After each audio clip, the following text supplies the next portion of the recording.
So Willa, Hi. Oh my gosh. Hi, guys. Oh, hey. Oh, hey, Willa. we want to focus on you tonight. I'm busy. Well, I feel really because me and Paul were talking about this movie. One I hadn't seen in a while, but it's pretty good. It's called Raising Arizona by the Coen brothers. Have you ever heard of it? I've definitely heard of it. Have you seen it? Are you serious? You've seen it, I right? It's one of the Coen brothers' best. It's one of their early I'm sorry. breakout hits. I'm Hey, gonna- You've seen it, right? I'm not ashamed. Nick Cage, come on, John haven't seen it. Goodman, Yeah, Nick Holly Hunter. Oh my god! Willa. All right, we gotta go watch it right okay. now. It's intervention Okay, time, Kill your okay. guys. schedule.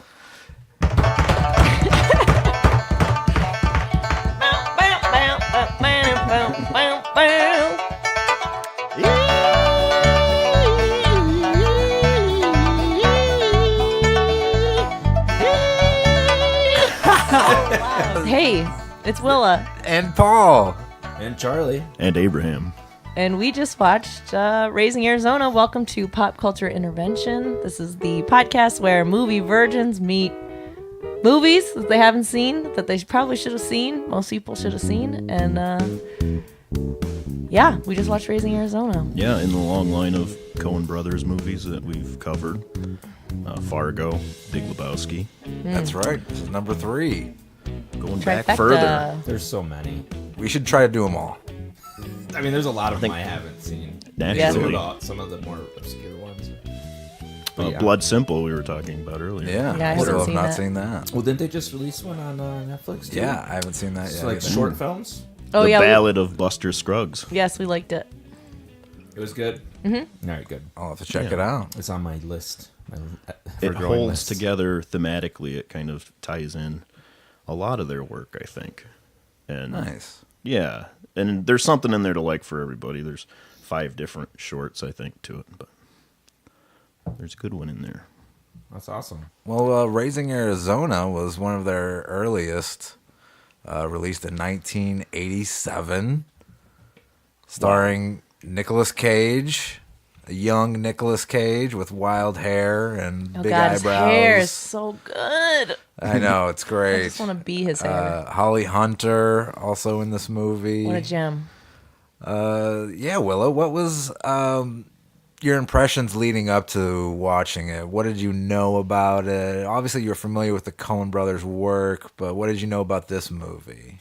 I will say I knew almost nothing other than the fact that Nick Cage was in it. But I really thought it was actually more of a story of like actually raising a child. I didn't know it was just like baby's day out, chaos and It covers a couple days. hilarity. It's like a matter of a couple days. Yeah, I mean, just from the title, I guess I always assumed that it was actually a story about Nick Cage Yeah. raising a kid for real. Well, perhaps we should get to the synopsis, which I happen to have right here in beautiful. front of me. It's one of Nicolas Cage's first action movies. It's filled with that classic, explosions and guns, and it actually went on to inspire Grand Theft Auto because of its just overabundance of violence and guns and explosions and stealing cars and crime and running from the cops. Everyone So if you're was into just that, so dirty also. yeah, just dirty, Covered in just- dirt all the time. Yeah. It was kind of hilarious because it seemed like every character had an endless amount of bullets, like a video game. Exactly, like Yep. Grand Theft Auto. Like Grand It's Theft just Auto, you yeah. shoot as much as you can. That There's one- grenades. that one cop that was like leaning out the window, just firing. Yeah. his pistol, which probably has 6 bullets at a time, but just never ending. Just like Baby's Day Out. Yeah, just like Baby's Day Out. Just tons of guns. Yeah. No, but it's a good story about a couple who can't have their own kid who decide to kidnap one. Thieve one. Yeah, On from some- a rich couple who happened to have just had quintuplets. Yep. The Quints. Yes, the Arizona Quints. And they're cute. Yeah. Little blonde I mean, scamps. was he in the beginning trying to figure out which one he wanted the most? Because he kept picking them up. I And then think putting them so. Yeah, I think he was testing I couldn't them. figure out that scene because I was like, if you just want a kid, you don't really want to sit up there too long. You just want to snatch and run. I think he was testing him out, like giving him. Yeah, a he's little just getting a hole. good feel for him. Okay, this one This cries is the right a one. lot. Yeah. This one It's is like test driving a car. You know? I thought he was trying to line them up in a circle, and then he was going to get in the middle of it and see which one would come to him. Oh yeah. And then at some point, they just started to disappear, and I was like, well, he should just take whichever one's left after the rest of them have... Isn't running away from him. Yeah, they've kind of split. What does he care? little Nathan Jr. is the one he settles on. Yeah. And I First would... impressions, Willa?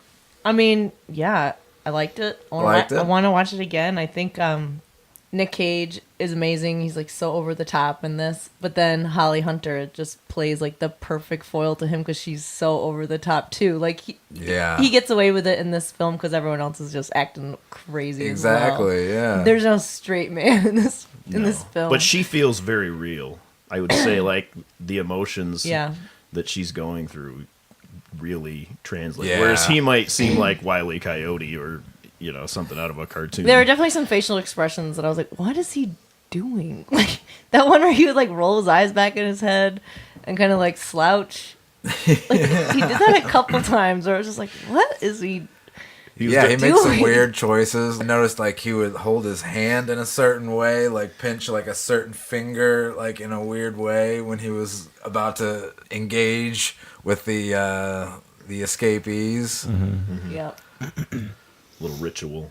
Yeah, like little touches. Well, yeah, those little Nick Cage touches Yep. that make every Nick Cage role just so weird. Well, and it was at times cartoony.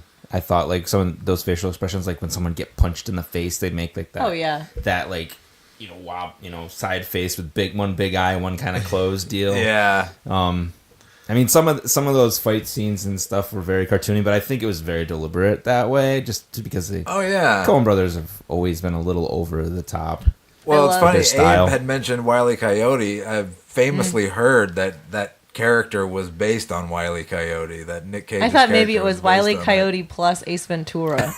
This is pre. This was this was an influence. Yeah. If anything, Ventura. Ace Ventura is part HI. Yeah. Gotcha. Hair wise, at least. Yeah. Well, should we get to the retention? Yeah, let's do retention before we get too far into Retention intervention. I'm excited. It didn't take that many notes, but All right. I feel like I absorbed quite a bit. All right. See. I have some questions. Anyone else have questions? No, I was gonna let you. Maybe Abe. All right. So, the two main characters, H.I. and Ed. Mm-hmm. What is Ed short for? Edwina. And Herbert. Correct. And Herbert is his name. Oh, well, that takes the next question out. All right, she's ahead of me. She's doing great. Mind reading. She's doing great. She's in your head, Paul. All right, this is a little tougher one. When talking to the baby, to Nathan Jr. at their home for the first time, he explains that television can be watched for two things.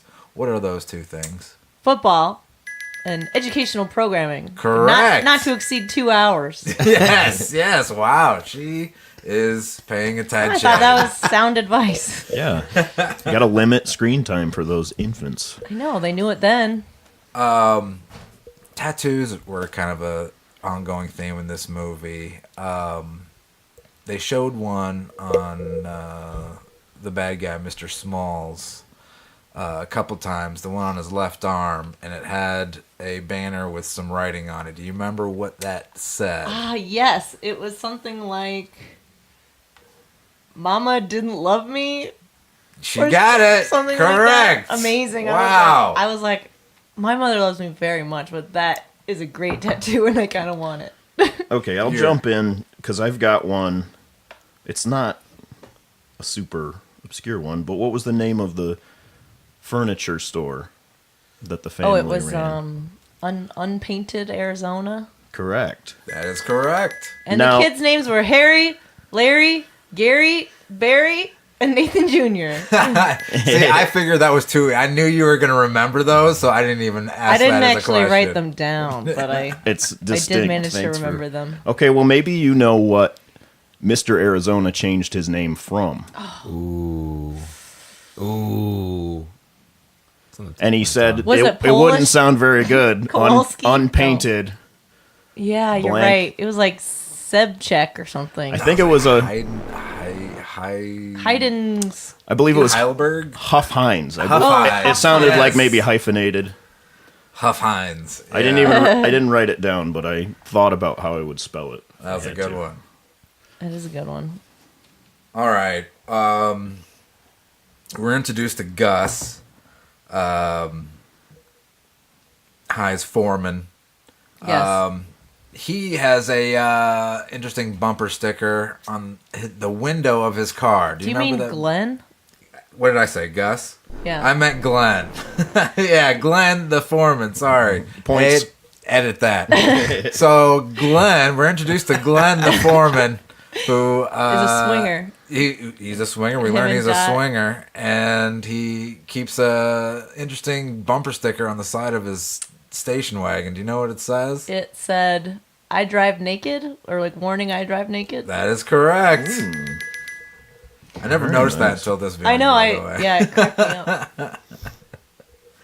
Okay. Moving on. You're perfect Wow, so guys, far. really good at this. Yeah, I know. Didn't even take that many notes. What record does Uh-oh. he put on when they throw the party for their new son with the welcome band? I just spoke too soon. Let's try to guess. I believe I recognize the melody. Was it like "Ode to Joy" or something? That's a good Beethoven? pickup on something that influenced the bluegrass score. Mm-hmm. Was the Ode to Joy, but this was Home on the Range. Ah, And I think I didn't even pick up on that. I think I noticed the record skip a little bit in there at one point for emphasis. We might have to go back and double check that. nice. But it was Shoot. Home on the Range. Shoot. I got one round. Abe's questions are way tougher than mine. All right. What was the name of the convenience store that High liked to frequently rob? Yeah, ShopRite or something. Or shop and save. Oh, I got her. Save and Incorrect. I wrote this one down. Damn it. Shortstop. Shortstop. Shortstop, of course. Shortstop. And course. speaking of the shortstop, this one I think is a little easier. What was the magazine that the cashier was reading at the time of the robbery? Definitely a booby magazine. Probably Hustler or Oh, you were Playboy? closer with Booby magazine. So close. Boobs. Boobs magazine. Oh, close. You're so close. It's Jugs. That's gross. I know. All right. Let's see. Okay, this one's kind of tough. Okay. Try me. What city was the bank in that they robbed? It was in the name of the bank. What town? Hayseed. I'll give you a hint. It's the name of a ZZ Top song. Oh, yeah. Beards. That famous ZZ Top song, Beards, Beards, Beards. No, LaGrange. Ah, yeah, LaGrange. That's right. Yeah. And they showed it on this highway sign and everything. I love that every time they walked in. You said the word hayseed like 50 times in 2 minutes. I called everyone a hayseed. Because they were so sophisticated. Yeah, The bank teller was a hayseed. Like, not just the farmers. And the last one I got, I think it's pretty easy. What was the book that kept traveling around with Nathan Jr.? Dr. Spock's Baby and Childcare. I knew you were going to get that one. So, is that like the Dr. Spock from From Star Trek? Star Trek? No. Dr. Spock No is a real relation. person. Yeah. Oh, he is? Yeah. And Spock was never a doctor, I don't think. Now, what was the preferred brand of diapers in this film? Huggies. Ah, yes. Red and white. It looked like a Genesee box. You can just see me like red eye. leaning out the car window to pick up the box of Absolutely. I Jenny. think I've seen you do that. Yeah. Because I left it on the roof. I mean, what am I going to do? And then you screamed for like 10 minutes. Oh, the screaming in this film. Great. So good. You know Great what? scream acting. You guys know I love some good yelling. And there was so much yelling, like an incessant amount. I was like, wow.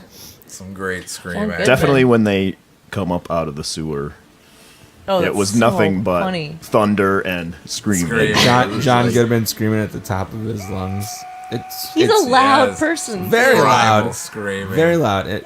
I kept thinking Shawshank Redemption, which I know came way after this movie, but that whole scene where It was kind of Shawshank-like, coming out of the yeah, sewer. yeah, crawling out of the ground, having to go through the sewer.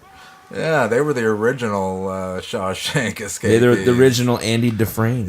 Of course, Andy didn't crawl back in at the end of the film, like these two.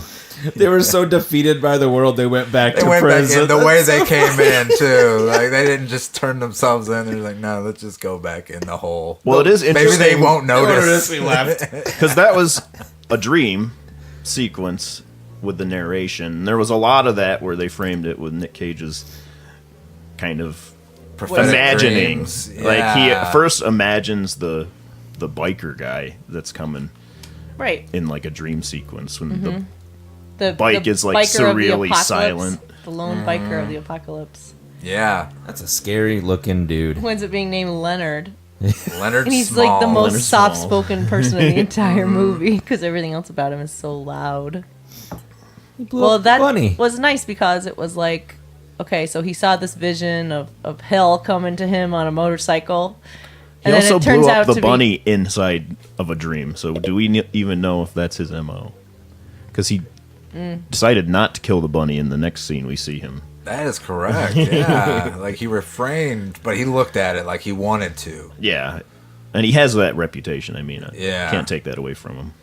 Well, it was just nice to think that maybe his vision at the end would come true as well. Obviously, the first vision he had of the biker coming Yeah. to wreck his life.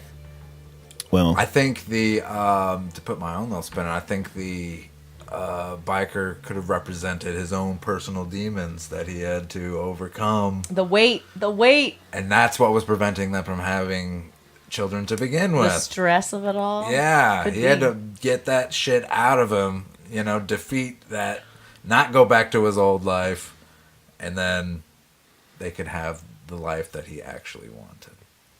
I like it. you'd think the doctor was full of it when he said that she was barren. Yeah, it was yeah. actually him. He was Yeah. just blank.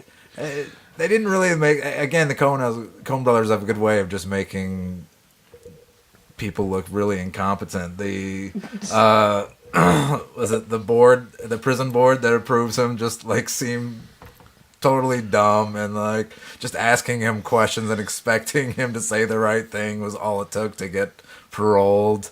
Yeah, the doctor could have been just Doc like, Schwartz. whatever, you're barren. I don't know. Very upsetting for her, though. Well, yeah, like I'm saying, they don't give a shit about women. Like, these are just incompetent men who are just...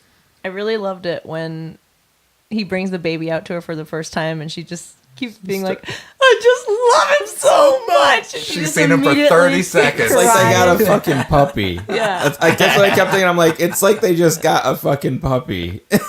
Like, there's no idea here of like, this is a wrong thing that we're doing. No. It's like they stole a puppy. They stole a puppy. They had to save the scruples for the end. Arizona is very understanding. And I think Yeah. When they return the child. Yeah. they've No, I been liked through that a lot, scene. obviously. I liked that scene where we're just kind of like, yeah, everything chaotic in the world just happened, but now they're just going to casually drop this baby off. Yep. It's fine. I understand. Oh, God, I can't imagine what I'd do if my wife let me. As if that place still wouldn't be crawling with cops. Not to, like, Is it just me, or is it unusual for a Coen Brothers movie to have that kind of a upper ending, or at least somebody with some real redemption in the Yeah. end? You're right. And also, like, in the beginning with the, Baby's Day Out stuff, it seemed very un-Coen-like to just have a scene that was just a bunch of babies crawling around and Nicolas Cage struggling to wrangle them. That doesn't seem very Coen-like, but it seemed very natural and effective. And then, yeah, at the end, you see, a bit of, like, just honest humanity and forgiveness. Not only do they Unrealistic. survive, Unrealistically, in the Coen universe, Yeah. or in the normal universe. It gives me the same feeling that The Big Lebowski does at the end. The way they wrap it up, like things are gonna be okay. Like everything's okay in the world. But even the Lebowski ending had some, had some sadness with Donnie, but like it ends on that high note where, what's his character's name? The cowboy. Sam Elliott's character. He talks about the stranger, but he talks about how I know I happen to know there's a little bit Lebowski on the way. So there's like that hope kind of feeling. The whole circle of life. So basically, the Coen brothers just have baby fever. Do they have kids? These two. Curious if they're fathers. They're fascinated by babies. I don't know. They've gotten a lot more fascinated with mortality and morality than the early days where they. Well, they made some dark movies afterwards. Some strange ones. Well, I was thinking about how interesting it is just to see, like, everyone just puts so much on a baby already. It's like, literally just looking at him, people are like, he's a little crook. Or he's an outlaw. He's an outlaw. He's an angel straight from heaven. He's an angel straight from heaven, and you're going to send him to Arizona State, right? It's just like, oh, we already have this child's entire future plotted for it. The poor thing. See if he can even survive the next 24 hours. He's got to get his dip tat. And then Frances McDormand, what was her character's name? Dot. Mm-hmm. She wanted to take the baby when they found out it didn't belong to them. She was going to steal Their it for intention herself. was not to give it back. It was to take she wants something to cuddle. She was a wild character. All those kids. She was wild. Oh, so great though. Nailed it. Well, that's the thing about that the Coen brothers are really good about. They bring these characters in that are only in for like a scene. But you remember, like, they stick out. Kids. Outlandish people. Outlandish small parts. Yeah. Yeah, that kid writing fart on the wall. Yeah. One of the kids was named Mordecai. I think he yelled, Mordecai! Yeah. Don't cut yourself, Mordecai. Something glass had clearly just broken, and that was his reaction. Don't cut yourself, Mordecai. That guy was a bad dad. Yeah. Glenn the swinger. He really is a bad person. It's like, what was he wearing? He was wearing like a terry cloth, like, vest, like shirt, short sleeve jacket. Like, what the hell? Very like, Arizona of him. Very weird. I did think he had a pretty big overreaction. Like, he tried to sleep with his wife and then get punched. And then he's like, "You're fucking crazy, man!" And then he's all scared of him. And it's just like, yeah, I mean, what did you expect? Yeah. Talk about trying to get at his wife. You got slapped. Yeah, what did you expect, you big dummy? Yeah, it was just one punch. It's not it wasn't like you like wailed on him or like was going crazy. Like, if you only get a punch from making an offer to sleep with another man's wife, you should be like, okay, I got away with a punch. That's fair. You get one at least. He may be the most unlikable character in the movie. I think he is. But he's got a lot of great lines. Yeah, he's great character. Funny. I don't even know who that actor is, but like, it was a great. He's got a lot of bit parts because he was in Christmas Vacation. Because I just watched Christmas Vacation. Oh shit! Who was he in that? He's one of the coworkers to Clark. Oh, that's right. Yeah, talking about the bonus. You get your bonus at Clark. Bonus. Yeah. Oh, so speaking of that scene, him and Glenn having that conversation, that was one of a couple times where it shows the entire conversation and it's just one shot. And that is so cool where it's like over a minute. Yeah, a lot of long takes that you don't really realize it because it's so natural and smooth, but then you sit back like, this is still the same shot. This is still the same take. And it happened also when the cops were there to get Mr. Arizona's fingerprints. So he's getting his fingerprints. I was noticing that too with everything going on. Yeah, there's like 4 people and it was one continuous shot. I loved it. It was really funny and just... And everyone in that scene was perfect. Right on. Yeah. I don't know how many times they had to do it. I know. But yeah, the Coen brothers, man, they can get good long scenes. They can nail short scenes. These guys are good. I was impressed. So I do have 2 questions. Fire away. Back. Okay, one, it's not really trivia or anything. It's just questions.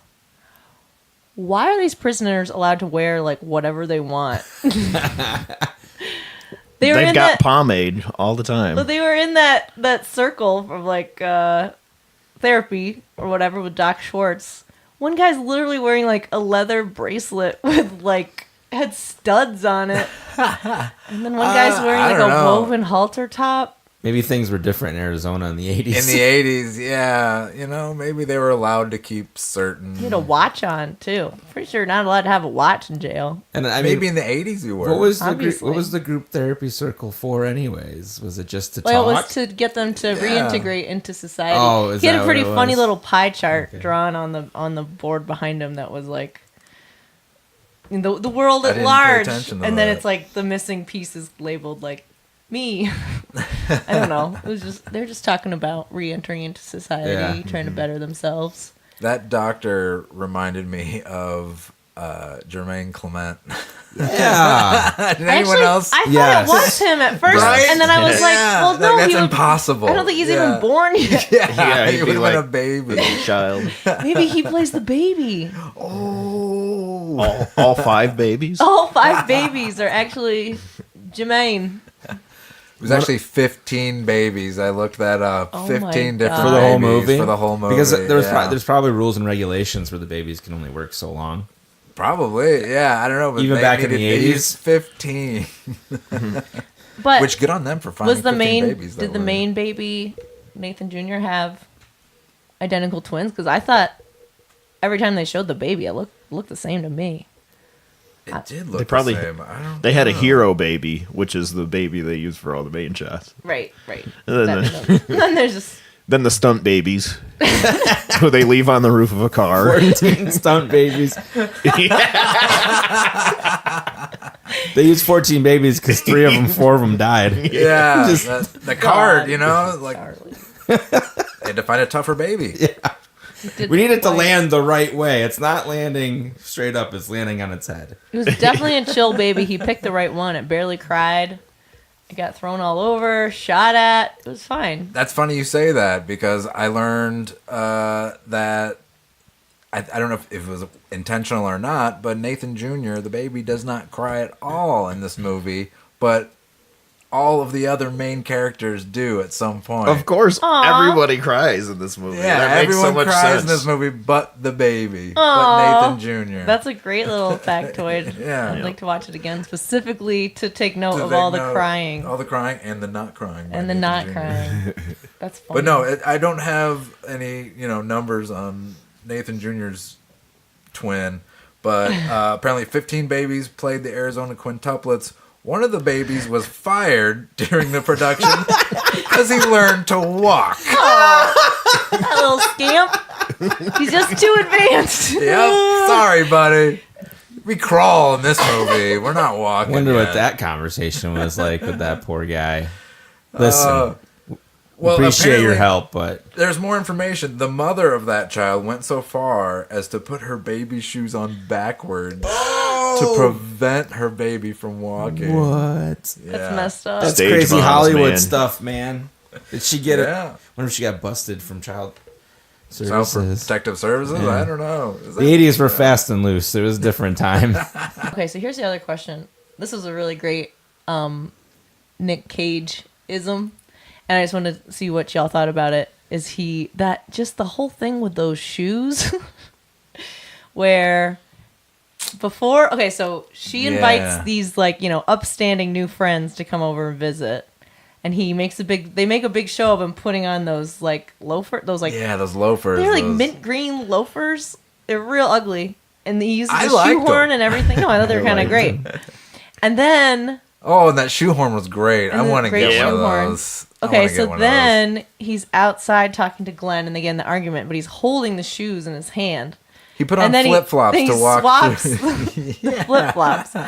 And then later, when the guys are describing this heist that they want to do to him, he's literally just holding the shoe the whole time and just staring at it and going over it with his hand and flipping it over in his hand and just staring at this fucking dirty shoe. I have a guess, and that's... I have a guess too. It's a Nick Cage decision. It has nothing to do with the Coen brothers or the character as they designed it. It's a full Nick Cageism.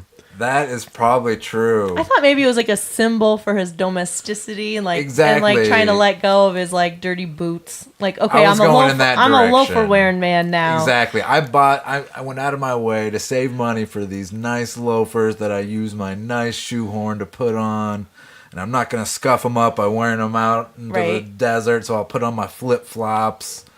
And then, you know, I got to take care of these because this is the new me. This is the clean, nice, you know, like so you said, domesticated. When they're describing the heist and he's just like looking at this shoe, it's like seriously a question clutching of like, what should I do? I have this new life. This new life or and his it's just old not life. Me. Anyway, I thought that was a great, weird thing. Yeah, I mean, it still could be a choice. I still think it could be very well just a Nick Cage choice. And he's like, he just loves these shoes. Apparently, they mean a lot to him. Apparently, he decided that the character was obsessed with time and would constantly check his watch during takes. Oh. And the Coen brothers had to cut around it because they didn't want it to be part of the thematic workings of the film, I guess. It doesn't make any sense to me that he'd be obsessed with time. Yeah, he doesn't. Especially it doesn't seem like it would add anything. Thrown in jail, you would think he would want to take care of his time a little bit better. He even was laying down like, I'll get out in 18 to 20 months. How many times can you get arrested for armed robbery in Arizona before? Not armed robbery. It's not armed robbery. Not loaded. It's not loaded, Charlie. Come on. Right. For robbery.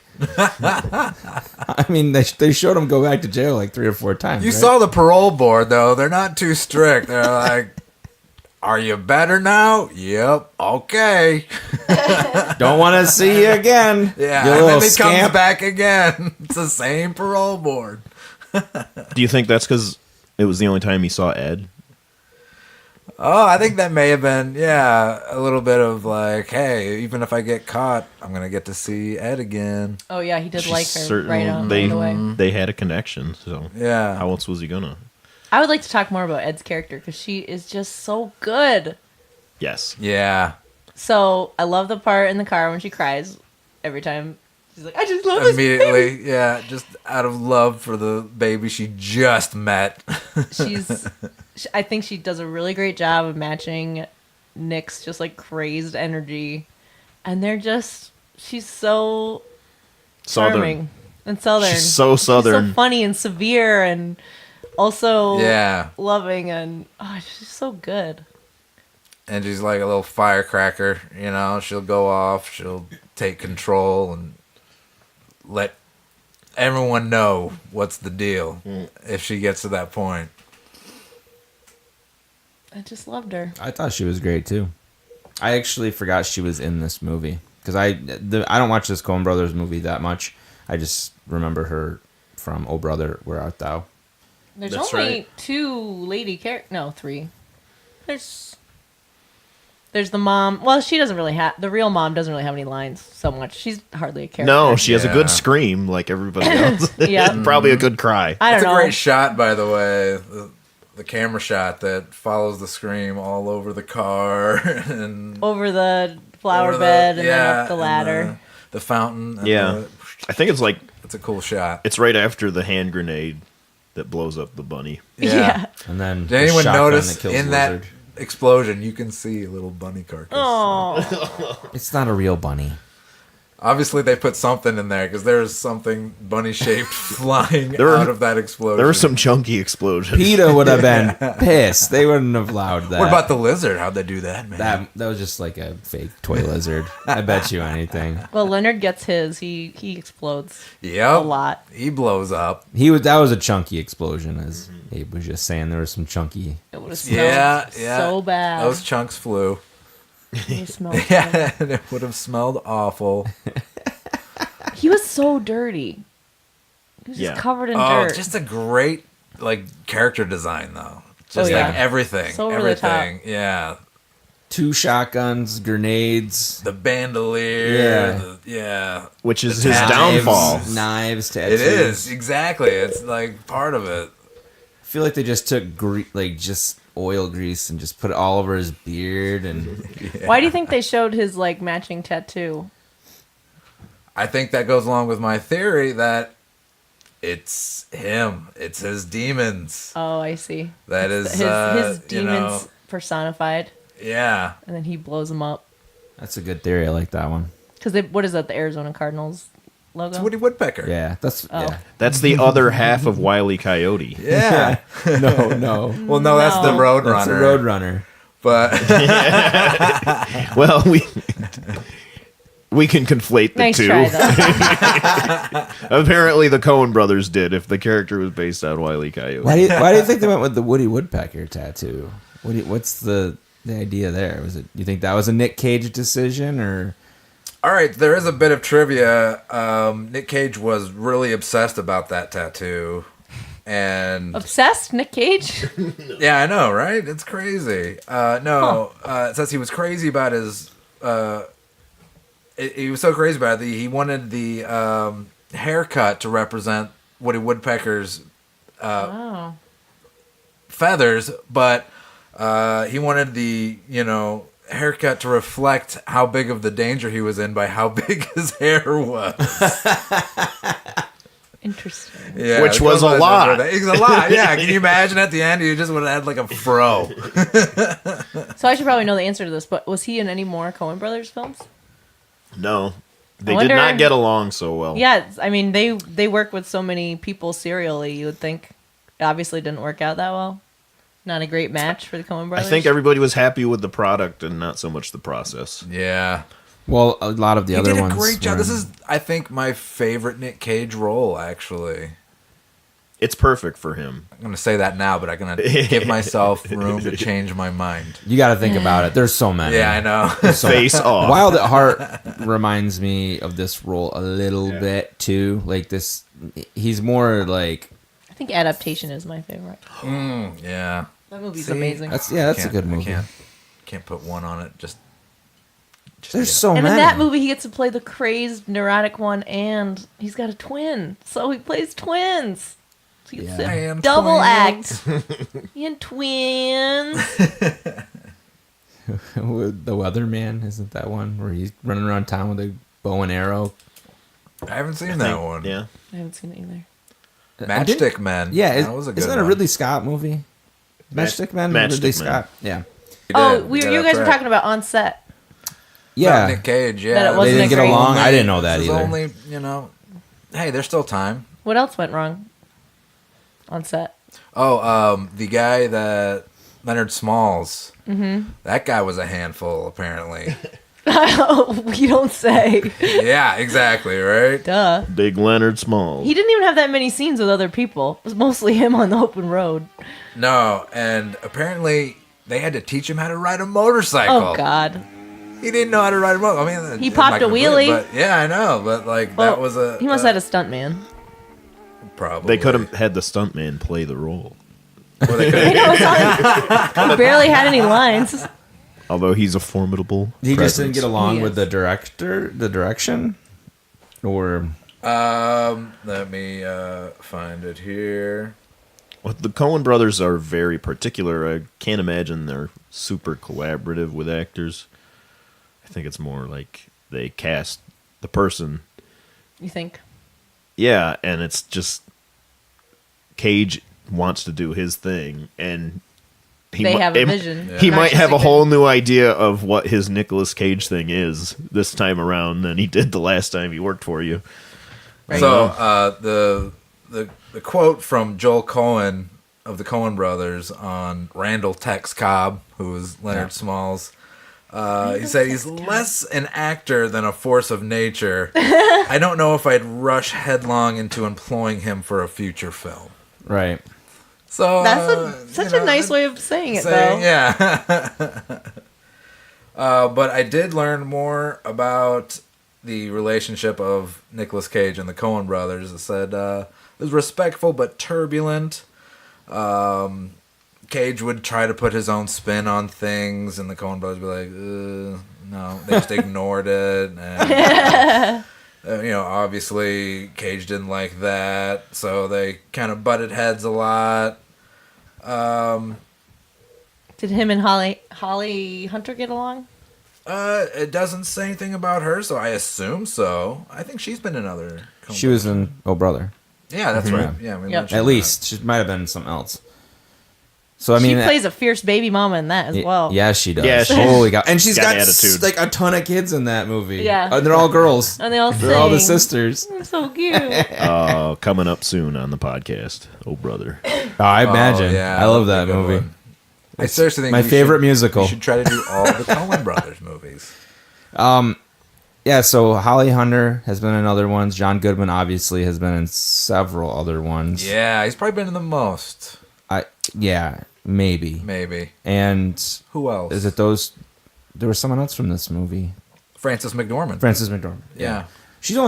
She's been in at least 3 because she's been in this one. She was in Fargo and she was in Burn After Reading. Mm-hmm. Yeah, that's right. I think she's in Blood Simple.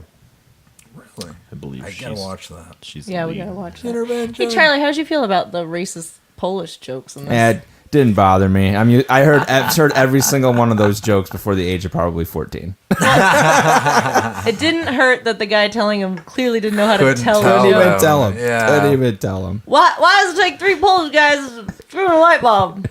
Because they're so darn stupid. It's like, wow, good joke.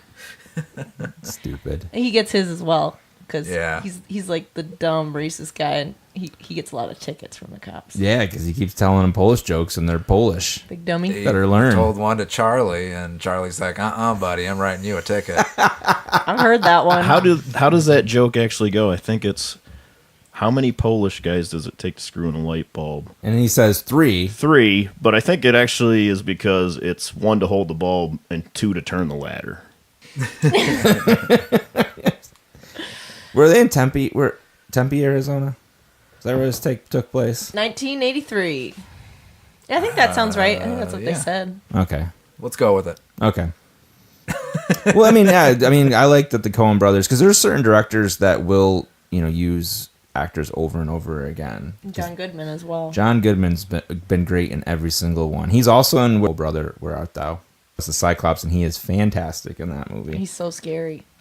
And obviously, The Big Lebowski is one of the most iconic, crazy Vietnam vets ever. What about John Goodman's pal in this? The other brother. I didn't catch his name. Gale was one of them. I want to say it was like Evel or something like that. Yeah, I had written down Al, but I don't think that was what they said. I think it was Snopes Evel. brothers. Evel. Yeah, which is kind of close to evil. Gale and Evil. Evel Knievel. Yeah. He was very funny. I loved how he fell in love with the baby so fast. He smiled at me. So cute. I loved the scene where they run in to rob the bank with the baby. It's absolutely absurd, but it's just so funny when they're telling him to freeze. And that guy's like, should we freeze or lie down? Or lie down. Oh, God. That was very, very funny. Yeah, the actor's name is William Forsythe, and holy crap, yeah. Yeah, he's been in a lot. Was he in Untouchables? He's been in a ton of stuff. Gangster he's movies, one of too. those people, like chameleon people, that's like in everything, and you like see him, and you're like, oh, it's that guy. Was he in Dick Tracy?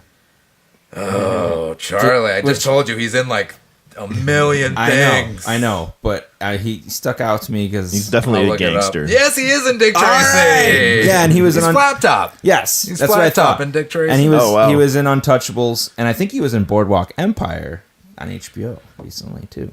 Probably, yeah. He's been in a lot of stuff. Yeah. So your favorite scene was the bank robber scene? No, I love that scene. I think my favorite scene is the chase scene after Nicolas Cage robs the store for Huggies. Mm-hmm. It's just such a good chase scene. I gotta agree. Yeah, that's my favorite too. I had written down that as my favorite. Oh, I just love the music, the yodeling and the banjo, running around with that pantyhose. The pantyhose. A single son, pantyhose. You got a panty on your head. And just looks totally crazy. And then I love how Ed is running around trying to find him with the car as well, just trying to catch him on the corner. And then all the dogs. Yeah. The dogs. Yep. And how they run through that house. He runs into that house, and all the dogs run through that house. And the So supermarket. funny. Did anyone notice that when he first gets in the supermarket, the soundtrack changes to more of like a Muzak Really? version of the song that has been playing? Oh, that's Yeah. so the same clever. song, but in like a Muzak version of it, and then it goes back into Something the that bluegrass. really disturbed me about that grocery store scene is that the cops are just blindly firing Down guns every aisle. down every aisle. And the guy behind the counter pulls out a shotgun and is just like, boom. And he doesn't even know what the guy's. He's Yeah. done. He's just like going along with it. I was like, there are other people in the store. Oh my god! Scary. Yeah, it's out of control. Stop. Like Charlie said, it's a cartoon at times. Yeah. It's just like boom, boom, boom, boom. I think maybe the trailer fight is my favorite scene. Oh, that's good. Like really just good. him scraping his knuckles on the textured ceiling is like the funniest thing that could ever happen to you. And he Seriously, that's like the realest thing. You never see that in a movie, but that would totally happen just like that. You know what Really that shit hurt. feels Yes, everyone knows what that sucks. feels like. Yeah. they Trailer fight wreck is that insane. entire trailer. You go through that trailer like it's made of cardboard. It is. He's had to do several fight scenes in Coen Brothers movies that are very similar. Yeah, I to definitely this thought about the guys on his back as the Cyclops in Oh Brother Where Yeah, Art and, Thou. and he has the fight scene in Lebowski where he's fighting the Yeah, nihilists. but fighting the nihilists. Oh, yeah. Cool. So you guys want to hear some box office information? Yes, I'm interested. sure. Do we have to take a guess first? How much it made domestically? Yeah, I'll give you you want the budget?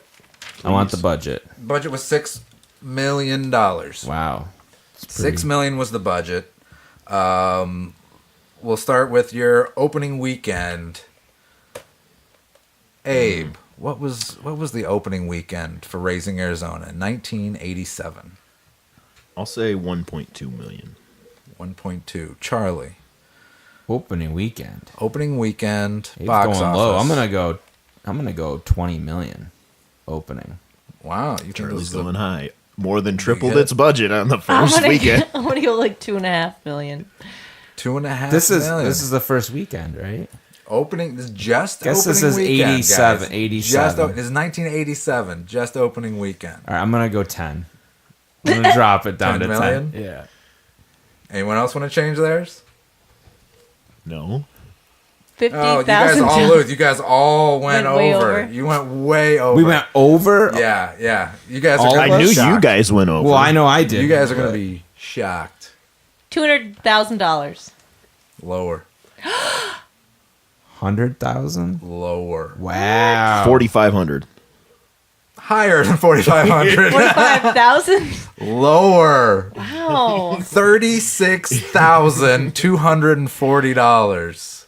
Yikes. I think it must The be a Coens limited weren't release. a theater Yeah. draw at that time, you Right, know, that's what I was and gonna say. neither really was Nick Cage. This is before he became like a Yeah. big name, and the actors, Holly Hunter wasn't a big name either. So just like an indie flick, kind of. Yeah, the overall gross was 22,847,000. So they made their money back, after a rough opening start. 36,000. Yeah. That's crazy. I wonder if it was one of those movies that got word of mouth. Like the people It who could saw it be. were like, oh, it was great. You should go see this Yeah, movie. exactly. Like there's So- this, crazy movie with Nick Cage in it and John Goodman. It's really funny, but it's weird. Yeah. Cool. So and yeah, it's they weird. made their money back, but definitely not a hit out of the box office immediately. It doesn't surprise me. I want a per screen average on that. Thorough research. I wonder how many screens it opened up to the first weekend, too. That's Yeah, also a hard to that's say. true. Yeah. It could be not that many. That is true. Yeah, it could have been limited release. Probably just a few cities, I would guess. Well, I do want to know what characters you guys relate to the most. Oh yeah. So let's start with you, Willa, since you're our guest. Oh gosh. For some reason I didn't give this any thought. I'm gonna go with. I really liked Evel Snopes. I just thought he was very funny and just like he was not as much of an evil mastermind as John Goodman. Like I think he did feel it sometimes like we're kind of in these people's way. I don't want to be like totally put them out. I just liked that he was just kind of the sidekick. He seemed to have a little bit more of a conscience. Yeah. And he just loved that baby so much. And that part where he smiled at It warmed me. his heart. It warmed this criminal's heart just staring at this baby. Yeah, and when they leave, accidentally leave him behind in the middle of the road. He's like, just promise, Gail, we'll never leave him again. We'll never give him up. He's our little Gail Jr. This baby just was like apparently just hypnotic to everybody. Baby Crazy. He just cracked me up. Yeah, I was thinking another good name for this movie would just be Baby Fever. That would be alternate marketed movie title. differently. Baby Fever. Yep. They would just focus on the Nick Cage running around the nursery scene. Yeah. So anyway, I guess I'll go with that guy, even though I'm not really sure what his name was. Evil. Evil. Charlie. I think Arizona, because of the forgiving aspect at the end. I think I'm a pretty forgiving person. Yeah. I could look past Nathan Arizona. Nathan Arizona, Senior. All right. Yeah, I was leaning towards Nathan Arizona. He seems like the heart and soul. I could also see you getting a Film. brand new fancy jacket and then getting black smudges on it and just totally losing your shit. Yeah. That seems like something you would I do. thought you were going towards Leonard Smalls with the black smudges. Oh, well, that guy was just... He was all black smudges. We don't think you're a psychopath, Abe. I think I could probably be Leonard Smalls, though. He was intimidating and soft-spoken. That's kind of your thing. Paulie. I'm gonna go with Nathan Jr. Yeah. Victim. Yeah, I'm just along for the ride. Love everybody. Love everybody. You know, Sleep a lot, poop your pants. Very charismatic. poop my pants, sleep a lot. I've been left behind before. I know how that feels. Left on the roof of the car. I like balloons that make funny shapes, including round. Only if round is funny. Oh, wait. I want to change You my want to answer. be the shopkeep? I want to be the shopkeep. That guy was a gem. Yeah, that guy was awesome. I loved him. Oh, that was a great bit that they committed to. You know, having the guy count up and down, and you could hear by his counting that he actually went up to 825 and started counting down again. Gave up at one point just enough to see they were coming right back, screaming. So he got right back down, started counting down. Ridiculous. That technique doesn't work if you lie. You actually have to come back. Mm-hmm. They used the same technique at the bank when they made people lay down. They said 10 minutes and I'm coming back in 5. Yeah. That's great. Good trick. And I think by some chain of events, they did end up back. They did. They jinxed They themselves. chased right through the bank again. I did like that when they took the money away, he's counting it and he's like, yeah, we're going to split it 3 ways. They're going to split it with the baby. With the baby, yeah. It was very generous of them, really. Yep. Pretty cute. So, Great. any final thoughts on the film? Just some final trivia. So there's a couple of Easter eggs. One, I don't know if you guys, I noticed it. I didn't know the significance of it until I looked it up. Was in the bathroom there was spray painted POE. Oh yeah, I and saw they that. focused on this a couple times. That's a Stanley Kubrick Easter egg. They did that. It's a reference to Dr. Strangelove. I forget what it means. It's like peace over something, or I don't know. POE, Peace on Earth. Peace on Earth, and something else. Yeah. And the other little Easter egg is High's job. He works for a big company. The name Hudsucker Industries. Ooh. From the Hudsucker Hudsucker Proxy, another Coen Brothers movie. So Similar in tone to this one. There's I a would movie say. called Yeah, The kinda Hudsucker surreal. Proxy. Yeah, you've never seen it? Oh boy. Intervention. It's about, well, it's about hula, the It's invention about of the hula hoop. hula hoop. Oh. And Yeah. it's got Tim Robbins in it. It's a And bit he- more surreal than this So one. he works in a machine shop, basically. It's very loud. Yeah. He's like drilling holes in aluminum, he says. Yeah. Yep. So, but he must be making toys. Yeah. Because he must works be. for Hudsucker Industries. Yeah. Cool. Well, guys, anybody watching or listening to anything recently of interest? Oh, we for sure have been listening to a lot of podcasts with our holiday travel. Yeah, you guys have been hitting the road. Yeah. We just finished season 1 of Up and Vanished. Oh my god. Which Is that any good? Sometimes it's good. it's I would good. say The conclusion was Payne satisfying Lindsay to me. is not an especially good journalist. if you can even call him a journalist. I don't know. Payne Lindsay needs an editor. Payne Lindsay, take an editing class. Learn when Abe's on the job. Just apply. Oh my We God. listened to Hire Abe. we listened to the primary episodes, and there are 2 weekly episodes, I think, going along with it. So there had to be 60 episodes in the first season. We listened to 24 of them, It was a lot. and it was too much.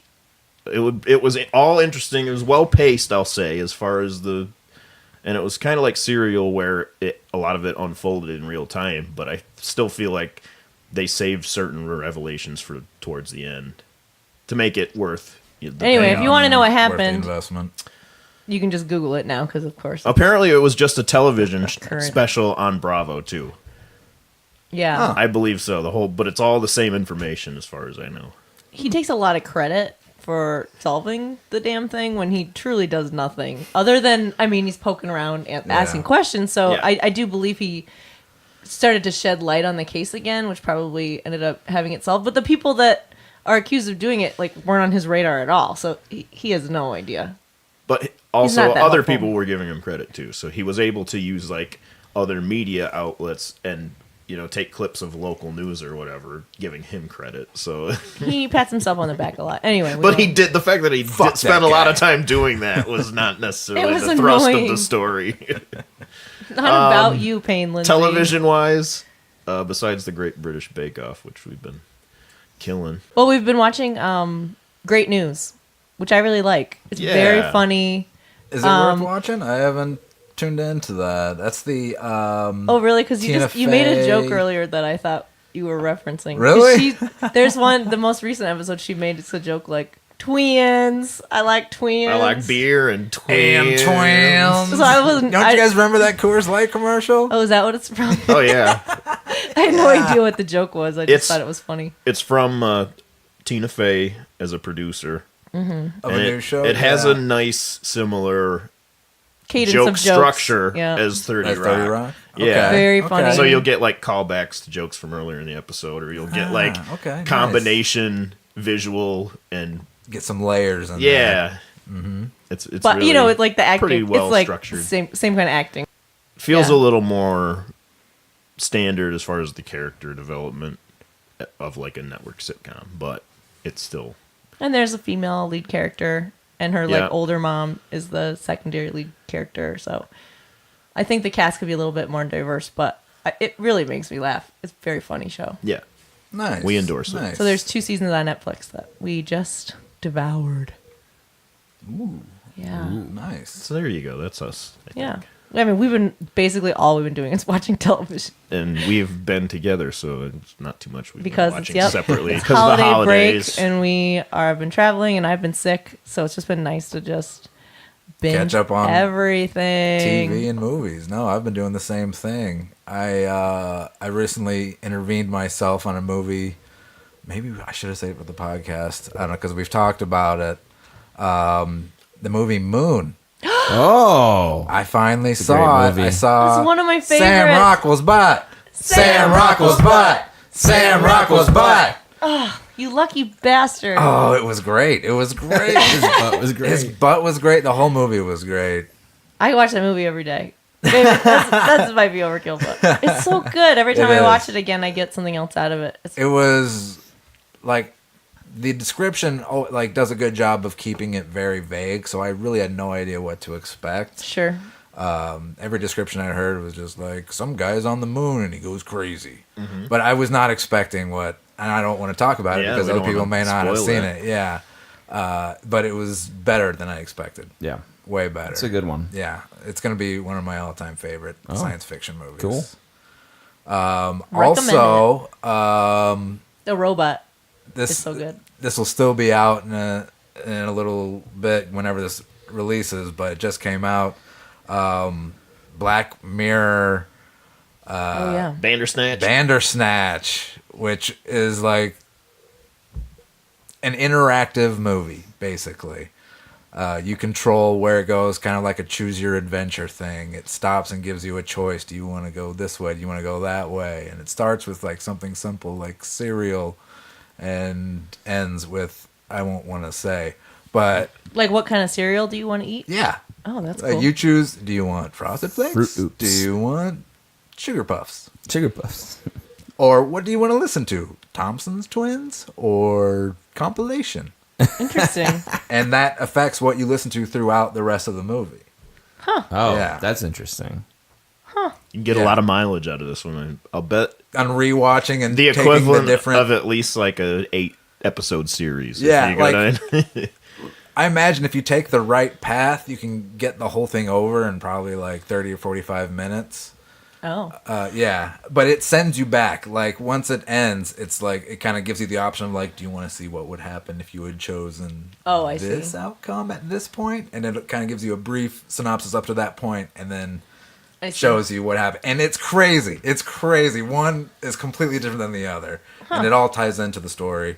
It's awesome. I recommend it. I hope they do more of these. I hope this isn't just like a one-off. I seriously hope this becomes like a thing. That's like, awesome. Yeah. It's fun. Choose your own adventure. Yeah. Netflix. Yeah, it's fun. Well, Netflix or Apple, get your shit together because we couldn't watch it on our Apple TV. And that sucks. Seriously, they should, have that readily. Yeah, we don't want to have to available. watch it on a laptop. No, We're grown-ass people. Luckily, I watched it on a PS4, so it was actually like playing a game. Yeah, I could cool. just hold the remote, and it vibrates when the decision time comes up. You're supposed to go watch it at Polly's house. Yeah, seriously. Come on over. But that's it. That's what I've been getting into. Charlie. I got sucked into the Bird Box watching. I had to watch it because of Instagram memes. Yep. Which I thought it was okay. I thought it was one of the better Netflix movies I've seen. I started watching Watership Down. They put a new miniseries out, and I loved that book, and I loved the first animation. I never watched it, but I heard it was like brutal. It's a messed up book about bunnies. Yeah. And the movie too. I mean, it's It's like a war movie, right? Kind of? yeah, it's kind of a war movie. It's kind of a survival movie for these rabbits. And I mean, you think like animation and bunny rabbits, it's going to be like a fun time, but it's pretty dark. Yeah, exactly. So I watched the first episode because they just did a new miniseries and they put it on Netflix, and I really liked it. Cool. And I went back to an old movie I haven't seen in probably 15 years last night, and I watched The Sixth Sense. Ooh. And it holds up. That movie's great. Really? I love that movie. Even though do you look for things? Like, yeah, I enjoy looking for things. This one you can spoil on the air. We don't give a fuck. It's been too long. Bruce Willis is dead. Shooting guard is the right answer. We got 12,611 Sorry, Paul. I misunderstood the question. I bet other people did too because it was kind of phrased weird. Yeah. Strangely. Well, you guys want to join us? Sorry, everybody. We were rudely interrupted by the ghost of Bruce Willis. I guess that's what we get for spoiling The Sixth Sense on the air. I'm going to cut it so it sounds like you guys just wanted to play that game, and then we had to. Yeah. Sorry. HQ comes first. Yeah, but pretty much all we were doing is wrapping up. Wishing you all a happy new year. I think we had a great 2018 for us. It was awesome. Thank you. Starting this all of our podcast listeners. is pretty much a bucket list item that we really look forward to continuing in 2019. So thanks everyone for the support. It's been a great year, and Find us on I resolved to watch more movies. as you should too. Find Apple us on, Podcasts. iTunes, Apple Podcasts, Google Play. All the podcast things. Be sure to subscribe. Subscribe. Leave Rate. a comment. Rate us. Rate. Leave a comment. Email us. What's We the dare email? you. We I triple dare dog you dare to be you. the first span to email us. Yes. All you have to do is send an First email about really anything that we said on the show. It can be criticism. Yeah. It could be praise. It can be questions. We'd love to hear from you. Hey, you might get a special gift. You might even get a special What's that gift. email address? Yes, it's PCI-podcast@gmail.com. Right you now, go. the only email that it receives are receipts From our hosting. from our hosting website. So please, someone email us. We want to read it. We want to hear from our millions of fans. And of course, we're also on Instagram and Facebook and Twitter at PCI Podcast. So reach out. Let us know what's up, my friends. Yeah. We love you guys. Thanks for Happy New tuning Year. in. Thanks for tuning in tonight and every night. Tune in next time. Please. Tune in last time. Tune in last time, next time, and this time. Peace. Bye. Bye. Good night.